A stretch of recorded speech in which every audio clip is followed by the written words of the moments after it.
Sean made him cry. Andrew. Stop. I said stop. Okay. I said stop. Put your hands on the wall. He's not a 5-year-old. He doesn't understand the whole reasoning thing yet, honey. You're bouncing and you're getting quieter. There you go.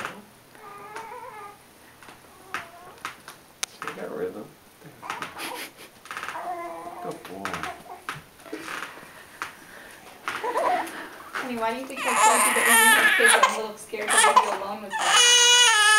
I am too. So you can't leave. My mom will come over and go. you guys can babysit together when we have kids.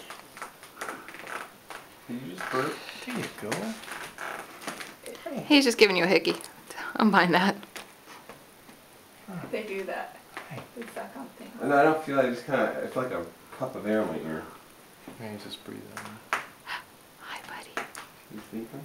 Nope. No, wide No. awake. It's very cute. You just being quiet?